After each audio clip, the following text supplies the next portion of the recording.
Salam sejahtera dan selamat pagi diucapkan kepada semua pelajar tingkatan 5 SMK Limbanak.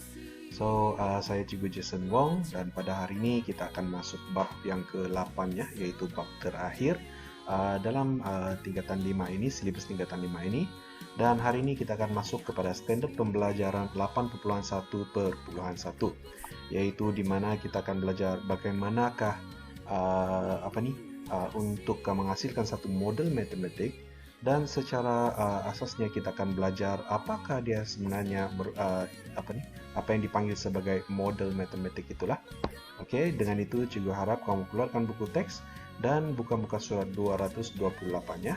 Dan ingat, kalau kamu rasa video ini bermanfaat, jangan lupa subscribe dan jangan lupa share dengan rakan-rakan dari kelas yang lain maupun sekolah yang lainnya. Baiklah, cikgu harap kamu semua sudah pun bersedia.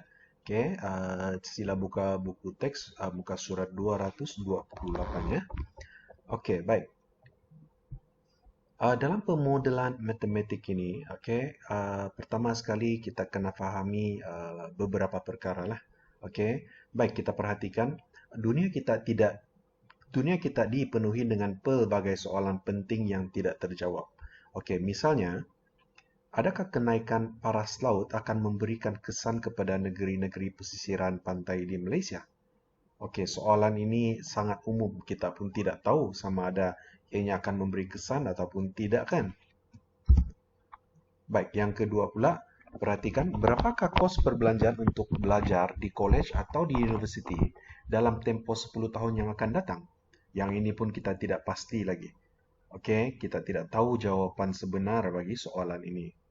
Dan seterusnya, adakah jumlah penduduk di Malaysia akan melebihi 40 juta orang?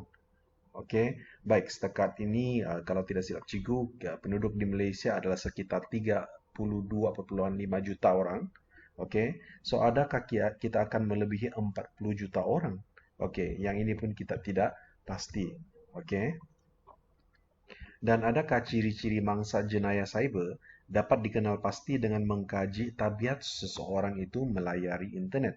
Baik, soalan-soalan yang ada di sini adalah sangat-sangat umum dan kita perlu ada sesuatu, kalau kita mau tahu jawaban ini, kita perlu ada sesuatu yang perlu dilakukanlah untuk mengetahui jawaban bagi soalan-soalan berikut. Dan buat masa ini, kita tidak ada satu kepastian bagi ke semua jawaban ini, melainkan kita melakukan satu kajian. Oke, baik. Jawaban kepada persoalan di atas sentiasa dikaji oleh penyelidik. Jadi, adakah jawaban kepada persoalan ini dapat dicari? Oke, mungkin, tidak, mungkin ya, dan mungkin juga tidak, kan? Tapi yang pasti dia ialah cubaan untuk mencari penyelesaian memerlukan penggunaan matematik, barangkali melalui penciptaan, aplikasi, dan juga perincian model matematik. Oke, di sinilah kita akan lihat apakah sebenarnya suatu model matematik. Oke, satu model matematik ialah suatu hubungan matematik yang menghuraikan situasi dunia sebenar. Misalnya, rumus I sama dengan PRT menunjukkan suatu hubungan antara faedah muda dengan prinsipal, kadar faedah dan juga massa. So, di sini ini I sama dengan PRT ini cukup percaya kamu masih ingat rumus yang kamu telah pelajari sebelum inilah. Oke. Dan di manakah kamu pernah nampak rumus ini? Kalau kamu masih ingat, di manakah kamu pernah belajar yang ini? Oke, yang ini sebenarnya kamu telah pelajari untuk silibus tingkatan 3 matematik dahulu ya. Oke, kamu sudah pelajari tentang yang ini. Dan kalau ada yang tidak ingat, kamu bolehlah rujuk balik. Oke, baik. Ini satu lagi contoh, oke, yaitu hubungan ya. Oke, yang mana luas satu semi bulatan berubah secara langsung dengan kuasa 2 diameter dia lah. Dan ini diberikan kepada dalam bentuk hubungan Oke, yaitu L berkadar langsung dengan D kuasa 2, dan saya percaya kamu masih ingat apa yang dimaksudkan dengan simbol L dan juga D inilah. Oke, baik, apapun ini adalah sebagai contoh sahajalah. Oke. So basically apa yang akan kamu pelajari di sini ini, kita akan coba mengkaji satu situasi yang mana melibatkan pertimbangan dari segi logik. Lepas tu kita akan pertimbangkan dari segi pengiraan, sama ada pengiraan tersebut memberikan kesan kepada situasi yang kita sedang kaji itu ataupun tidak. Okey, dan dari itu kita akan bentuk satu model matematik ataupun satu hubungan lah. Okey, yang mana ianya boleh membantu kita untuk menyelesaikan masalah dalam situasi tersebut. Okey, baik. Dalam bab ini, kita akan diperkenalkan proses membina model matematik yang dikenali sebagai pemodelan matematik. Okey, dalam pemodelan matematik, masalah dunia sebenar diterjemah sebagai masalah matematik lah. Okey, satu situasi itu diberikan kepada kita dan kita cuba terjemahkan dia dalam bentuk masalah matematik dan kita cuba selesaikan. Okey, jadi kemudian Anda akan menyelesaikan masalah matematik berkenaan dan mentafsirkan semula penyelesaiannya dalam konteks masalah dunia yang sebenar. Okay? So kita akan perhatikan yang ini selepas ini. Jadi daripada segala penjelasan yang telah diberikan tadi, bolehlah kita buat uh, satu gambaran lah. Okay, gambaran awal tentang apakah dia model matematik. Okay, so model matematik ialah satu perwakilan bagi satu sistem atau senario yang digunakan untuk memperoleh kefahaman secara kualitatif dan kuantitatif atau kuantitatif bagi masalah dunia sebenar serta meramalkan perakuan masa depan. So basically kualitatif ini maksud dia adalah satu kajian yang kita laksanakan ke atas suatu masalah, okay, berdasarkan kepada kutipan data-data ataupun statistik-statistik, okay, daripada kajian-kajian yang terdahulu lah, okay, ataupun dia boleh juga jadi kutipan pandangan daripada mereka yang pakar, okay. Manakala kuantitatif ini pula adalah kajian yang melibatkan pengiraan nombor-nombor dan sebagainya. Okey.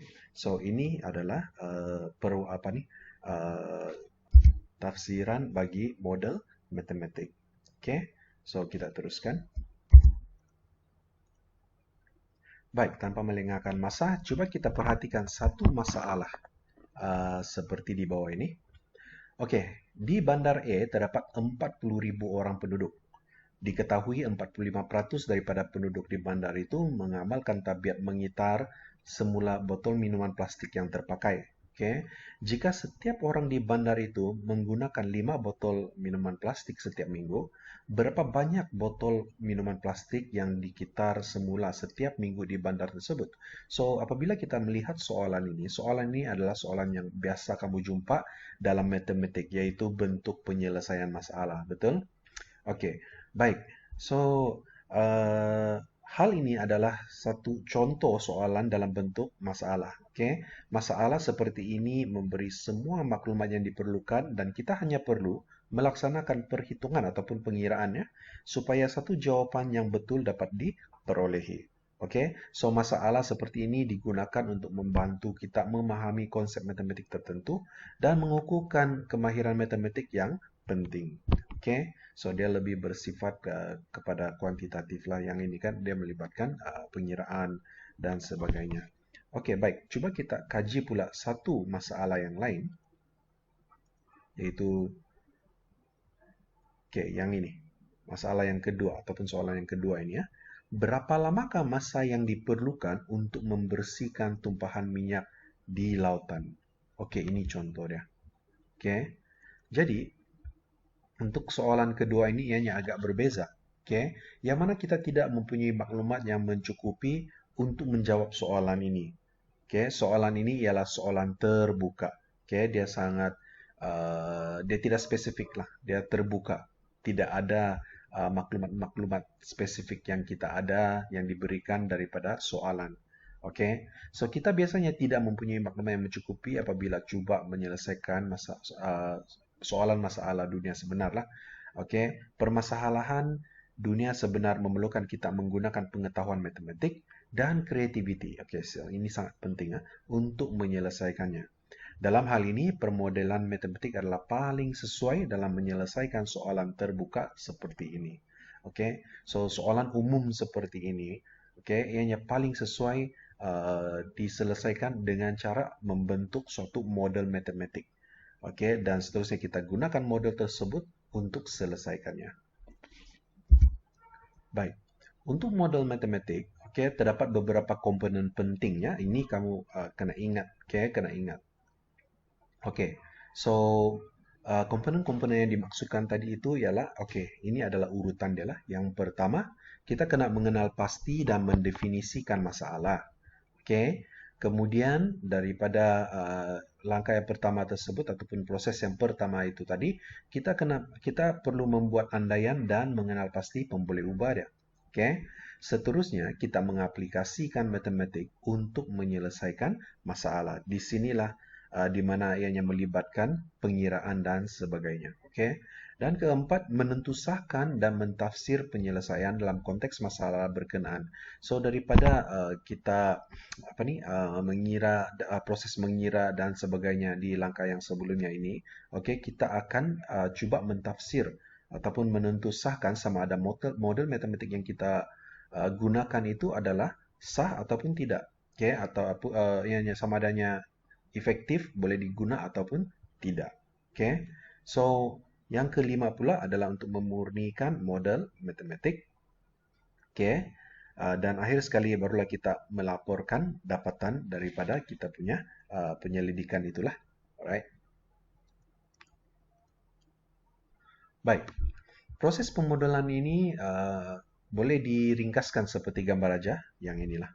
Oke. Baik. Kita pertama sekali kita diberikan suatu masalah dunia yang sebenar lah, dan contoh masalah dunia sebenar ini macam tadi lah. Oke, bolehkah kita kasih berapa lama kita boleh kasih bersihkan tumpahan minyak di lautan itu? Oke. Apa lagi? Sama adakah penduduk di Malaysia ini akan melebihi 40 juta pada masa yang akan datang? Oke. Itu contoh-contoh dia. Baik, selepas kita diberi masalah ataupun kita dapat menentukan masalah dunia yang sebenar tersebut, langkah yang pertama ialah kita mengenal pasti dan mendefinisikan masalah. Yang ini kita akan coba lihat nanti ya. Oke, kemudian kita membuat andaian dan mengenal pasti pemboleh ubah dia. Seterusnya, kita mengaplikasikan matematik untuk menyelesaikan masalah. Inilah langkah yang mana saya cakap tadi ada melibatkan pengiraan itu kan. Oke, kemudian kita menentusahkan dan mentafsir masalah dalam konteks masalah berkenaan. Oke, selepas kita membuat segala pengiraan dan sebagainya di sini ini, barulah kita tengok sahkan tidak model matematik yang kita hasilkan tersebut. Oke, sekiranya tidak, oke, ataupun mungkin ada yang perlu diperbaiki, kita akan pergi kepada memurnikan model matematik tersebut lah. Oke, maka kalau tidak dapat, oke, kita mungkin akan perlu ulang. Oke, semula langkah-langkah yang ada di sini, yaitu langkah pertama, kedua, dan ketiga. Ulang semula. Sekiranya sudah dimurnikan, oke, maka barulah kita melaporkan kita punya dapatan. Oke, itu adalah proses-proses yang kita dapat ringkaskan lah daripada model matematik ini. Oke, baik. Coba kita perhatikan satu contoh. Oke, contoh ini kamu boleh rujuk di muka surat 230 ya. Oke, baik. Diberikan satu masalah dunia yang sebenar. Oke, pasar raya yang terletak jauh dari rumah Anda mungkin menjual sekampit beras 10 kg dengan harga yang lebih rendah daripada pasar raya yang berdekatan dengan rumah Anda. Oke, jadi adakah berbaloi jika kita memandu ke pasar raya yang terletak lebih jauh dari rumah untuk membeli 2 kampit beras 10 kg yang lebih murah? Oke, yang ini coba kita pikirkan. Oke, di sini kalau kita perhatikan situasi dia adalah pasar raya itu dia terletak jauh dari rumah kamu. Oke, baik. Sedangkan ada kedai-kedai kecil ataupun kedai runcit yang berdekatan yang menjual beras yang sama lah kan. Tapi di pasar raya itu harga jualan dia adalah lebih murah berbanding dengan kedai-kedai yang ada di berdekatan dengan rumah kamu lah. Tapi pasaraya ini pula dia adalah lebih jauh berbanding dengan kedai-kedai yang berdekatan lah. Jadi di sini adakah berbaloi kalau kamu memandu ke pasaraya yang terletak lebih jauh itu yang menjual berasnya lebih murah dari rumah untuk membeli 2 kampit beras 10 kilogram yang lebih murah. Oke. Baik. Pertama sekali, langkah yang pertama, seperti yang telah kita bincangkan tadi, yaitu mengenal pasti dan mendefinisikan masalah. So di sini, untuk mengenal pasti dan mendefinisikan masalah, kita perlu tahu apa nih? Pertama, maklumat-maklumat yang diberikan daripada soalan, yaitu contohnya di sini harga kita kena tahu mengenal pasti harga sekempit beras 10 kilogram dan juga kos petrol lah. Sebab kedua-dua ini dia akan mempengaruhi kita punya hasil kajian nanti kan. Oke, baik. Kedua dia ialah kita kena tentukan kedudukan dua buah pasaraya yang jaraknya masing-masing dari rumah adalah berbeza. Oke. Dan yang ketiga, kita kena cari maklumat yang berkaitan dari internet, misalnya harga sekempit beras 10 kilogram di dua buah pasaraya berkenaan ataupun dua buah kedai yang berlainan lah. Dan jarak setiap pasaraya dari rumah, harga petrol semasa dan kadar penggunaan petrol kereta dan sebagainya. Baik, untuk mengenal pasti masalah ini kan kita perlu kenal pasti apakah perkara-perkara yang boleh membantu kita dalam menyelesaikan masalah yang telah dinyatakan. So daripada soalan ini dia. Baik, seterusnya. Proses yang kedua yaitu membuat andaian. So daripada soalan di atas ini, andaian yang kita boleh buat adalah rumah pasaraya A, pasaraya B berada pada satu garis lurus. Nampak gambar aja yang di sini ya. Ini hanyalah andaian. Tidak semestinya andaian ini dia perlu ikut betul-betul tidak. Sebab penyataan masalah yang ada di sini ini dia sangat luas. So andaian yang kamu berikan itu tidak semestinya perlu ikut betul-betul apa yang telah diberikan dalam contoh inilah. Mungkin ada andaian lain daripada kamu selepas membaca soal di atas ini. Tidak apa, berikan sahaja. So yang kedua dia pula, dia kata memandu kereta semasa ke pasar raya. Dan yang ketiga, membeli barang bilangan kampit dan cap beras yang sama di pasar raya A dan pasar raya B. Apakah andaian lain lagi yang kamu boleh berikan? Mungkin kita boleh berikan model kereta yang dipandu ini adalah model yang sama. Apabila kita pandu daripada rumah ke pasaraya A ataupun ke pasaraya B. So dia sangat dia sangat luas lah. Dia punya andaian ini yang kita boleh berikan. So di sini kalau kita perhatikan, andaian yang dilakukan biasanya dimulakan dengan pemboleh ubah yang paling mudah lah. So setelah masalah diselesaikan, andaian yang lebih rumit boleh kita pertimbangkan. Kita mulakan dengan pemboleh ubah yang mudah dahulu, yang paling mudah. Proses yang ketiga yaitu mengenal pasti pemboleh ubah. Baik, di sini, apakah pemboleh ubah yang boleh kamu dapatkan daripada soalan ini? Dalam contoh di sini, dia sudah beri ya. Katakan S. Kita kena mulakan dengan satu perwakilan ataupun satu simbol. Untuk suatu perkara itulah.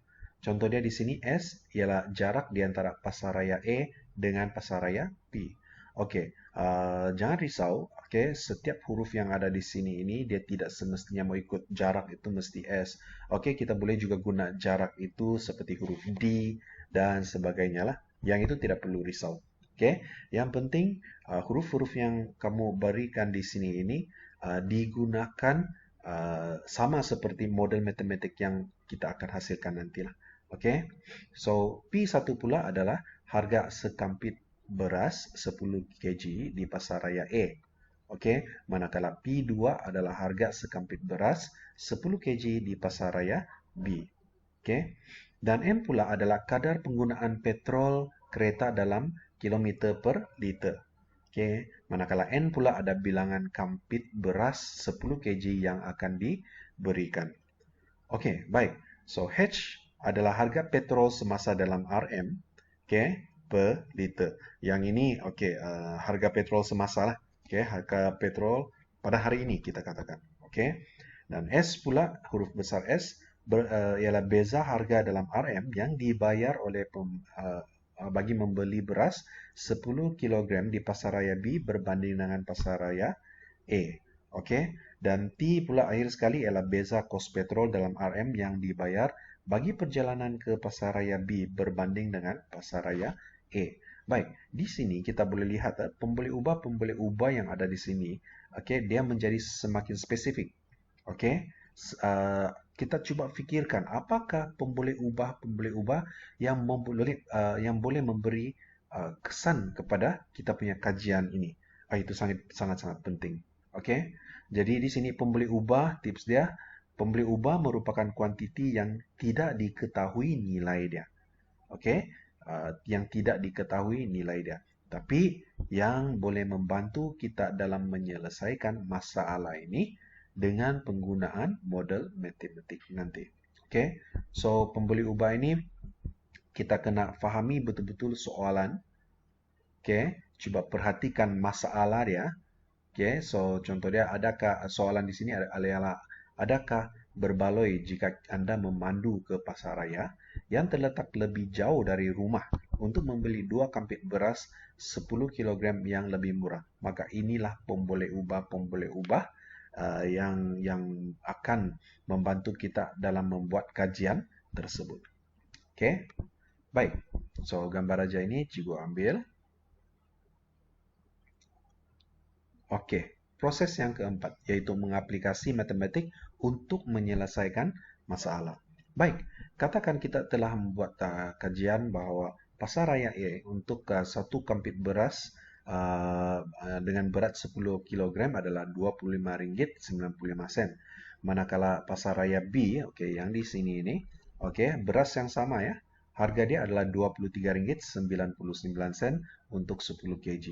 Jadi katakan bilangan kampit beras 10 kg yang akan dibeli adalah 2 kampit beras lah. Oke, so kamu boleh nampak gambar aja di sini ya.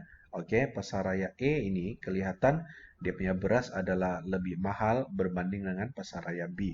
Namun kalau kita pertimbangkan jarak, macam mana? Oke, nanti kita akan perhatikan ya. Oke, baik. Harga yang perlu dibayar, oke, untuk pasaraya E untuk 2 kampit beras adalah 2 darab dengan harga tersebutlah, yaitu kita akan dapat Rp51.90. Manakala untuk pasaraya B, 2 darab dengan harga yang dijual di pasaraya B itu, kita akan dapat RM Rp47.98. So, di sini kita akan dapat lihat ya, oke, yaitu dengan membeli beras di pasaraya B, seseorang itu akan dapat berjimat sebanyak berapa? Oke, kita tolakkan kedua-dua ini sahaja kan? Oke, ingat kita darabkan 2 dahulu. Oke, dapat total, darab 2 dapat total, kemudian kita tolak kedua-dua, maka kita akan dapat nilai yang dapat dijimatkan oleh seseorang itu, dalam case ini kita lah. Oke, apabila membeli beras 2 kampit beras di pasaraya B. Oke.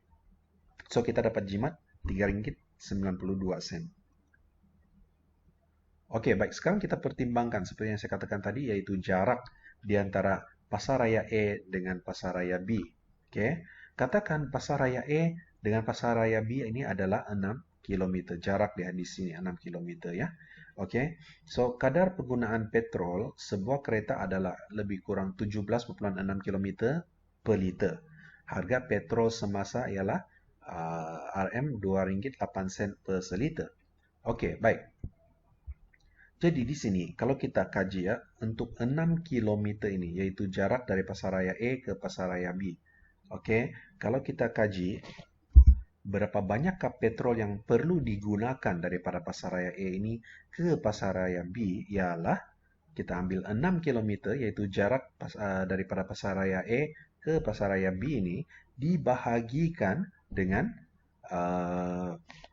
kadar penggunaan petrol bagi sebuah kereta itulah, yaitu 17,6 km seliter. Okey, maka kita akan dapat untuk 6 km perjalanan, kereta tersebut memerlukan 0,341 liter. Okey, jadi dari sini hingga ke sini dia memerlukan 0,341 liter minyak petrol. Jadi berapakah harga dia tuh untuk 0,341 liter minyak tuh? Oke, kos petrol bagi perjalanan 12 km, yaitu kenapa 12? Sebab bila dia pergi 6 km, dia kena balikan 6 km kan? Oke, sebab itu kita ambil dua hala. Kita anggap dia sebagai dua hala. Oke, yang mana apa yang kita perlu buat untuk mencari kos petrol ini adalah kita ambil apa nih? Uh, berapa banyak petrol yang perlu digunakan, oke, untuk pergi daripada pasaraya A ini ke pasaraya B, yaitu 0,341 liter. Oke, memandangkan dia dua hala, pergi dan balik. Oke, so kita darabkan dengan 2. Oke, kemudian barulah kita darab dengan harga seliter petrol. Oke, maka kos petrol yang kita akan perolehi untuk dua hala ini daripada pasaraya A ke pasaraya B adalah dan dari pasaraya B ke pasaraya A balik adalah RM1.42. Oke, baik. Saya ingin kamu faham sesuatu di sini. Kenapa kita tidak kaji daripada rumah pergi ke pasaraya A dan dari rumah pergi ke pasaraya B? Sebab kalau kita sekarang ini kita anggap bahwa perjalanan kita daripada rumah ke pasaraya A dan pasaraya B ini adalah satu garis lurus. Daripada rumah kita pergi ke pasaraya A, kemudian daripada pasaraya A barulah kita boleh ke pasaraya B, katakan begitu. Oke, so kalau kita kaji dari rumah ke pasaraya A dengan dari rumah ke pasaraya B, kawasan di sebelah sini ini adalah laluan yang sama kan? So, tambah tolak pun dia tidak memberikan beza apa-apa kepada kita punya pengiraan. Oke? Sebab itu kita hanya ambil beza jarak di sebelah sini.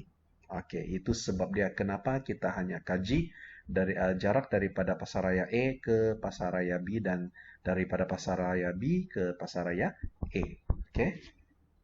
Baik, kita balik kepada pengiraan ini. Jadi kos petrol, oke, yang telah kita perolehi tadi untuk dua hala dari pasaraya A ke pasaraya B, dari pasaraya B ke pasaraya A ini adalah RM1.42.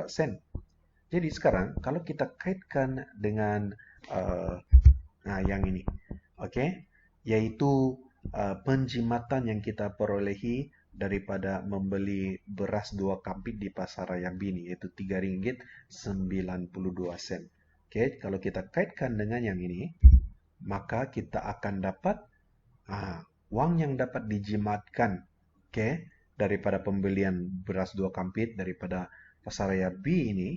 Oke, kalau kita tolakkan dengan RM1.42, yaitu kos petrol ya, oke, yaitu dua hala daripada pasaraya A ke pasaraya B, B kepada A, oke, maka kita akan dapat penjimatan sebanyak RM2.50.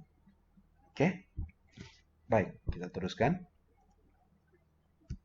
Oke, daripada pengiraan itu, untuk langkah yang kelima, ataupun proses yang kelima, oke, kita sudah tahu tadi, yaitu berapakah banyak penjimatan kita yang kita akan perolehi apabila kita beli beras di pasaraya B dengan mempertimbangkan jarak daripada rumah sehingga ke pasaraya A, kemudian pasaraya A ke pasaraya B, B kepada A kan. Jadi sekarang kita perlu menuntusahkan dan mentafsir penyelesaian dalam konteks masalah berkenaan. Oke? Oke, baik. Sebelum itu, kita perlu ingat balik di proses yang ketiga itu tadi, yaitu mengenal pasti pemboleh ubah. Oke, di sini kita sudah nyatakan simbol-simbol bagi setiap pemboleh ubah yang telah kita sebutkan tadi kan. So, kita kena gunakan semua pemboleh ubah ini dalam pemodelan matematik kita nanti. Oke, baik. Coba kita perhatikan daripada pengiraan yang telah kita buat tadi itu, model matematik yang kita dapat hasilkan adalah seperti berikut. yaitu S sama juga dengan S ialah beza harga dalam RM yang dibayar bagi membeli beras 10 kg di pasaraya B berbanding dengan pasaraya A. Oke, so S itu adalah sama dengan apa yang kita buat tadi. Kita ambil P1 yaitu harga sekempit beras 10 kg di pasaraya B ditolak dengan P2 yaitu daripada E dan ditolak dengan P2 yaitu harga sekempit beras 10 kg di pasaraya B. Oke, baik. Di mana kita buat pengiraan itu tadi? Nah, ini dia. Oke, nampak? Oke, kita ambil dua kempit beras, kita darab dengan harga dia kan? Oke, so dari sinilah kita dapat. Oke, jadi lepas itu kita tolakkan kan? Kita tolakkan beza harga untuk dapatkan beza harga dia, yaitu beza harga daripada pasaraya E itu Rp51.90 ditolak dengan harga daripada pembelian dari pasaraya B, dan beza harga dia adalah Rp3.92 kan. Oke, kita ada darab, kita ada tolak. Maka inilah yang kita dapat daripada hasil tersebut. Oke. Kemudian dari segi petrol pula kita dapat pengiraan juga kan. Baik, di sini inilah yang kita perolehi daripada situasi tadi, yaitu T ialah beza kos petrol dalam RM yang dibayar bagi perjalanan ke pasaraya B berbanding dengan pasaraya E. Oke. Yaitu macam mana kita cari tadi?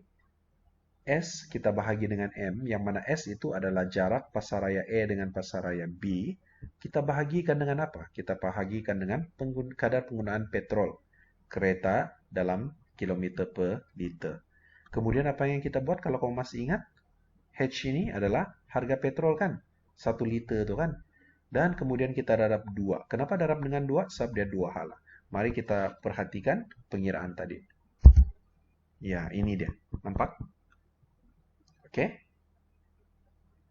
So, ini adalah pengiraan kita tadi, dan dari sinilah kita dapat model matematik itu tadi. Oke, yang inilah. Oke? Jika S, di sini kita lihat, jika S yaitu beza harga dari segi RM dibayar oleh pembeli dengan pembelian 10 kg beras daripada pasaraya B berbanding dengan E lebih besar daripada T yaitu kos petrol maka lebih jimat untuk membeli beras di pasaraya B. Oleh itu, kita wajar memandu ke pasaraya B. Oke, arti dia kalau beza harga dia lebih besar banding dengan harga petrol itu, maka kita wajar untuk memandu ke pasaraya B. Namun, sekiranya beza harga beras itu dia sedikit ataupun kurang atau sama dengan berbanding dengan dia punya petrol yang kita gunakan itu, maka kita tidak seharusnya memandu ke pasaraya B untuk membeli beras. Oke, contoh dia kan, kalau tadi di pasaraya B itu harga dia lebih mahal berbanding dengan pasaraya E. Jadi, adakah kita dan kalau kita kaji balik, dia punya harga petrol pula, oke, adalah lebih tinggi berbanding dengan harga beras yang kita dapat jimat itu tadi. So, perlukah kita pergi ke pasaraya B untuk membeli beras kalau situasi tidak begitu? Jawabannya tidak lah, kan? Oke? So, itulah maksud dia di sini. Oke? Baik, kalau kita ambil nilai-nilai yang kita perolehi tadi, kalau kita masukkan dalam formula yang ataupun model matematik yang ada di sini yang telah kita bentukkan ini, oke? Baik, coba kita perhatikan. Nilai-nilai ini adalah daripada nilai yang kita perolehi tadi lah. Oke, yaitu P1, harga sekempit beras 10 kg di pasaraya E, kita masukkan di sini.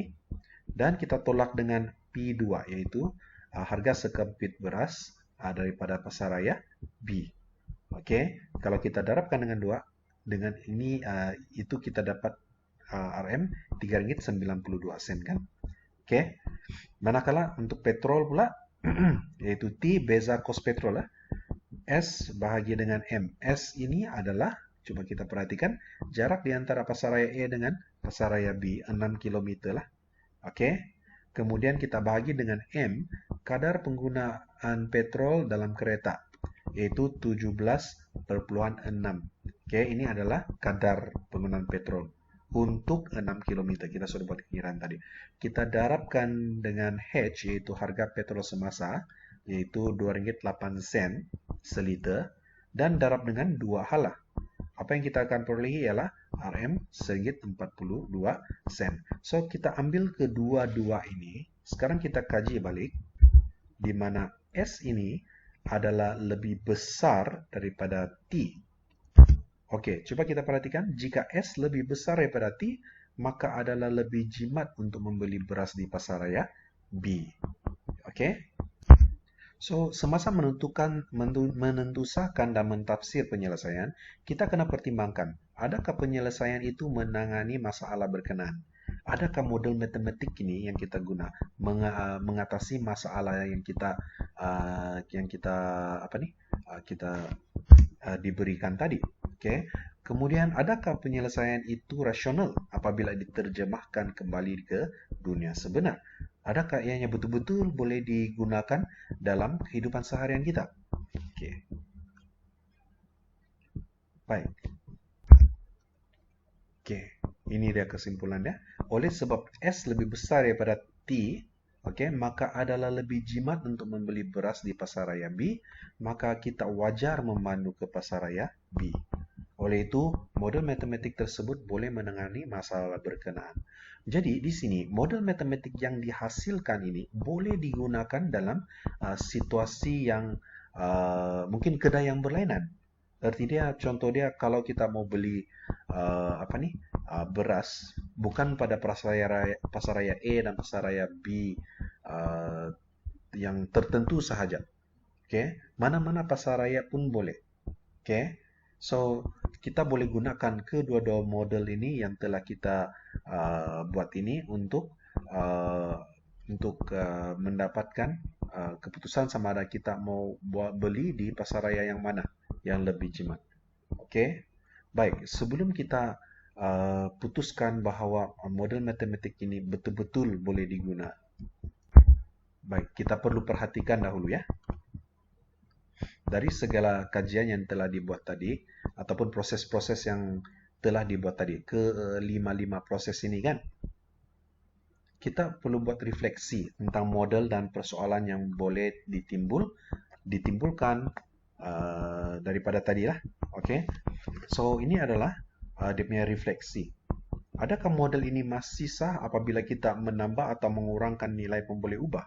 Misalnya, jika semua pemboleh ubah dikekalkan, tetapi mengurangkan nilai S, yaitu jarak di antara pasaraya E dengan pasaraya B. Kalau kita kurangkan jaraknya, okay, ada satu situasi di mana jarak pasaraya E dengan pasaraya B ini, dia punya jarak lebih pendek. So, adakah dia masih efektif model matematik ini? Jadi, adakah nilai T akan berkurangan, yaitu beza kos petrol yang dibayar bagi perjalanan ke pasaraya pasaraya B ini berbanding dengan pasaraya E? Kemudian kita coba pikirkan, adakah jawaban yang bernilai negatif boleh diperolehi daripada situasi kita tadi? Oke, katakan pasaraya yang berlainan, oke, yang mana beras dia tiba-tiba ada offer pada pasaraya tertentu itu, oke, mungkin barangkali lah mau expired sudah ke, ataupun stok penjualan jenama beras berkenaan adalah sangat banyak dan mereka jual dengan sangat-sangat murah. Bolehkah kita dapat jawaban negatif? Oke, coba kita pikirkan. Adakah andaian kita relevan dan boleh dipertahankan? Dan kemudian adakah model ini mengikut andaian yang dibuat? Lepas itu, adakah terdapat andaian lain yang perlu kita buat? Di sini kita pernah pikirkan. Oke, bagaimana jika andaian kita tidak betul? Bagaimana hal ini memberi impact kepada jawaban? Kemudian bagaimana jika skenario yang diberi berubah sedikit? Adakah keputusan yang diambil berubah banyak atau sedikit? Sejauh manakah perubahan ini mempengaruhi keputusan yang dibuat itu? So, refleksi seperti ini membolehkan kita memikirkan keperluan untuk memperbaiki ataupun memurnikan model matematik tersebut. Mungkin ada perkara dari segi pembeli ubah itu kita boleh tambah, okay? Supaya keputusan yang kita dapat itu adalah lebih jitu ataupun lebih tepat. Okay? Jadi disitulah proses pemurnian itu dilakukan. Oke, Oke, yang keenam, memurnikan model matematik. Andaian yang dibuat tentang lokasi rumah, pasaraya E dan pasaraya B yang berada pada satu garis lurus perlu dikaji semula. Oke, baik. Jika lokasi ketiga-tiga tempat ini tidak terletak dalam suatu garis lurus, bagaimana hal ini boleh memberi impak kepada model kita? Jika andaian baru dibuat, maka model perlu dibuat untuk menggambarkan perubahan ini. Jadi arti dia, kalau sekarang ini kita sedang pertimbangkan case di mana dia bergerak pada satu garis lurus kan, rumah pasaraya ke pasaraya E dan kemudian ke pasaraya B. Macam mana pula sekiranya ini keadaan dia? Dari rumah ke pasaraya E ke pasaraya B ada satu lagi jalan direct dari pasaraya B. Jadi kalau situasi kita mau gunakan model matematik itu di satu tempat ini kan, tiba-tiba ada situasi yang sedemikian, ada shortcut dia pula. Bolehkah tidak model matematik yang kita bentukkan tadi itu, yaitu yang ini, membantu kita menyelesaikan situasi berkenaan? Yaitu tiba-tiba ada jalan shortcut. Bolehkah tidak? So, kalau tidak, apa yang perlu kita buat? Coba perhatikan di sini. Kalau tidak, di sini kita kena balik kepada proses yang pertama, yang kedua, dan juga yang ketiga. Barangkali kita kena tambah lebih banyak lagi pemboleh ubah supaya kita punya model matematik itu nanti adalah lebih sesuai dan lebih tepat digunakan. Oke, Nah ini dia maksud dia kenapa kita perlu ulang itu. Oke, sekiranya tidak kamu rasakan tidak lah, tidak boleh digunakan. Oke, baik. Namun kalau kamu rasa, kamu pikirkan model matematik tersebut boleh diguna juga, walaupun dalam pelbagai situasi lah, sama ada dia ada dua laluan kah, tiga laluan dan sebagainya. Kalau kamu pikirkan, memang boleh. Sudah kamu buat pengiraan, memang boleh. Maka kita akan teruskan kepada proses yang ke-7 lah, yaitu melaporkan dapatan. So, gunakan simbol dan raja semasa melaporkan dapatan jika perlu. Simbol dan raja yang digunakan akan menggambarkan keseluruhan proses pemodelan sehingga mencapai dapatan yang kita hendaki. Setiap model mempunyai kekuatan dan kelemahannya. Yang penting, model itu dapat mengenali kekuatan dan kelemahan itu dalam laporan dia. So, laporan ini sangat penting lah. Di mana laporan ini dia ada menyatakan kekuatan dan juga kelemahan dalam kita punya model. Ini contoh dia dapatan. Daripada laporan yang kita dapat daripada dapatan yang kita hasilkan tadi lah. Yaitu contohnya, ini contoh saja. Nilai bagi masa yang diperuntukkan oleh seseorang adalah sesuatu yang tidak dipertimbangkan dalam model ini. Yaitu masa dia yang diambil daripada rumah ke pasaraya E ataupun daripada rumah ke pasaraya B. Kita tidak dipertimbangkan masa. Jadi persoalan di sini, adakah memandu tambahan 12 km untuk jumlah penjipatan sebanyak 2,50 sen berbaloi untuk seseorang? Mengikut model ini, penjipatan 5 sen dianggap berbaloi. Walaupun 5 sen, dia masih lagi berbaloi. Tetapi coba pikirkan, kalaulah daripada rumah, dia mau beli beras 2 kampit itu, dia perlu membelinya dalam masa setengah jam. Sudah dia balik ke rumah. Sebab selepas itu dia perlu bekerja untuk mengambil anak. Benar-benar begitu. Kita tidak pertimbangkan, kan? Jadi inilah contoh dapatan laporan dia itu yang kita perlu pertimbangkan. Kemudian impak kepada alam sekitar tidak dipertimbangkan dalam model ini. Adakah dengan memandu tambahan jarak 12 km untuk penjimatan sebanyak 2,50 sen itu mesra alam? Model ini tidak mempertimbangkan usaha ke arah kelestarian alam sekitar seperti usaha mengurangkan pengeluaran karbon dioksida. So, apa-apa kelemahan pada model ini kita kena nyatakan. Kita kena tulis di proses yang ke-7 dalam melaporkan dapatan. Jadi di sini kita telah melihat cara proses pemodelan matematik dilakukan dengan menggunakan satu contoh di atas. Perlu ditegaskan bahwa kita tidak boleh menggunakan contoh ini sebagai satu template-nya, tidak boleh. Oke, template penyelesaian kepada masalah yang lain. Contohnya kita tidak boleh guna template ini ataupun model matematik ini untuk mengkaji pula dalam pembelian gas. Oke, tong gas. Oke, kenapa tidak boleh? Sebab tong gas itu berlainan harga berbanding dengan beras, kan?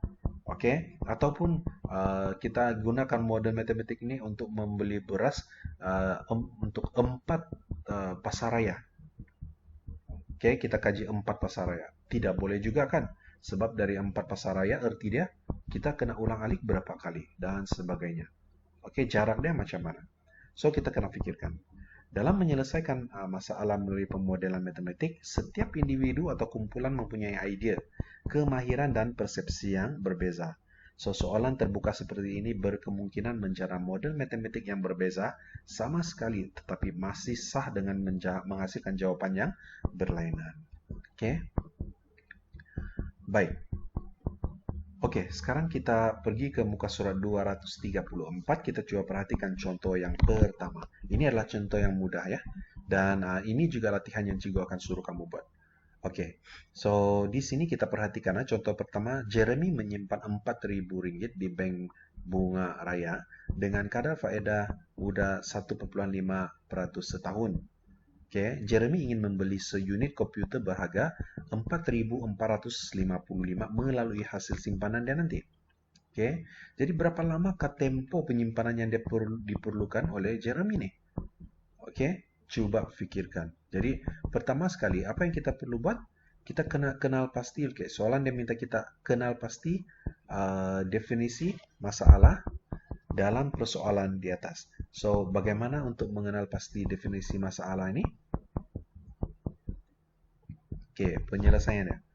Dalam masalah ini, kita mengetahui prinsipal dan kadar faedah. Sudah belajar kan nih? Di tingkatan 3A, faedah ialah amount yang Jeremy perlukan selain Rp4.000 itu. Oke, untuk membeli komputer. Jadi apa yang perlu kita buat? Kita perlu mencari tempo simpanan Jeremy di bank. Barulah kita boleh mengetahui berapa lama tempo pinjaman dia kan? Oke, so kita letakkan apa yang perlu kita tahu untuk menyelesaikan masalah ini. Apakah maklumat yang kita perlu perolehi? Inilah yang kita perlu tulis di sini. Oke, untuk kenal pasti dan definisikan masalah. Baik, untuk B, tentukan andaian. Yes, andaian. Masih ingat lagi? Tentukan andaian yang perlu dibuat dan kenal pasti pemboleh ubah dalam menyelesaikan masalah di atas. So, ada 2. Oke, kita perhatikan. Oke, yang ini adalah dia punya pertama sekali andaian itu sebelum kita buat kita kena pahami dahulu faedah mudah ialah ganjaran yang diberikan kepada penyimpan mengikut suatu kadar tertentu atas jumlah uang simpanannya untuk suatu tempo masa yang tertentu. Faedah mudah boleh dihitung dengan menggunakan rumus I sama dengan PRT. Ini sudah belajar. Dengan keadaan I adalah dia punya faedah, P ialah prinsipal dan R ialah kadar faedah. Dan manakala T kecil pula adalah masa dalam tahun. So, kita perlukan guna yang ini ya. Oke.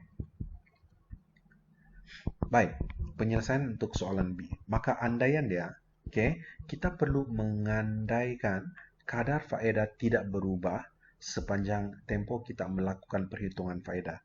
Jika tidak, rumus ini sudah menjadi tidak sah. Dan kita juga perlu mengandaikan harga komputer tidak berubah apabila Jeremy berjaya mengumpulkan amount uang yang diperlukan. Baik, apa yang kita perlu tulis dalam andaian ini sebenarnya adalah perkara-perkara yang tidak akan mempengaruhi keputusan daripada siasatan kita ini. Oke, dan di sini kita perlu tetapkan, kadar faedah dia tidak berubah lah. Dia tidak boleh berubah. Oke, kalau dia berubah maka kita punya dapatan nanti itu akan menjadi tidak sah, kan? Jadi kita juga perlu mengandaikan bahwa harga komputer tidak akan berubah apabila Jeremy berjaya mengumpulkan amount uang yang diperlukan. Oke, so dia apa lagi andaian yang boleh kamu berikan di sini? Coba pikirkan. Oke, satu dia lagi ialah apa? dalam case ini dia cakap Jeremy menyimpan 4.000 ringgit di bank Bunga Raya kan. Oke, kita perlu mengandaikan bahwa Jeremy dia tidak akan menambah simpanan dia itu sehingga ianya matang lah. Oke, kalau dia tambah, maka ianya sudah menjadi tidak sah kan dalam apa yang kita kaji ini. Oke, dan hasil simpanan Jeremy ini dia tidak kasih keluar-keluar untuk apa nih untuk kasih beli benda lain lah. Sebab dia, bila dia keluarkan maka kadar dia punya faedah yang disimpan apa nih yang dia peroleh itu akan berubah kan. Oke, so dia tidak akan kurik-kurik dia punya duit lah. Oke, so andaian ini dia sangat general, dia sangat umum. Kita pikirkan apa yang logik sahaja, maka kita boleh letak di bawah andaian. Oke, baik, itu adalah andaian, yaitu sesuatu yang tidak berubah. Oke, sesuatu yang tidak berubah. Oke, maka seterusnya, oke, di soalan yang minta suruh kita kena pasti pembeli ubah. Oke, kita perhatikan pembeli ubah yang terlibat ialah I untuk faedah, P untuk prinsipal, dan R untuk kadar faedah, dan akhir sekali T kecil untuk masa dalam tahun. Oke, ini adalah pembeli ubah yang kita dapat perolehi terus daripada soalan lah. Oke, baik. So, ini adalah jawaban untuk B. Oke, untuk memastikan kamu mahir dan biasa dengan soalan sebegini, maka ini adalah kerja rumah kamu pada hari ini. Oke, yaitu untuk tentukan apa andaian dan juga pemboleh ubah sahaja. Itu sahaja. Oke, dan di buku kerja, kamu boleh rujuk muka surat 123 sehingga 125. Siapkan kerja rumah ini dan hantar pada hari esok ya. Oke. Oh, sorry. Hantar pada hari Jumat sebab hari ini cuti. Kemarin cuti. Oke, Jumat ya. Oke. So, itu sahaja Cikgu mau sampaikan pada hari ini. So, Cikgu harap kamu paham tentang apa yang telah disampaikan. Oke. Untuk pemodelan matematik ini di bawah standar pembelajaran 8.1.1, ianya lebih baik sekiranya kamu dapat rujuk lebih banyak contoh. Maka barulah kamu nampak dia punya kunci di sana bagaimana untuk selesaikan soalan. Jadi dengan itu Cikgu harap kamu akan buat latihan yang Cikgu suruh itu. Sekiranya ada masalah seperti biasa sila WhatsApp dengan Cikgu dan kita coba bincangkan ya. Dan selesaikan masalah yang kamu hadapi tersebut. Baik, sekali lagi Cikgu ingatkan kalau kamu fikirkan video ini membantu kamu, mungkin ianya juga akan membantu rakan-rakan kamu di kelas lain ataupun di sekolah lain. Maka Cikgu mohon kamu tolong sharekanlah. Jadi dengan itu sekian dan terima kasih. Stay safe, together towards success.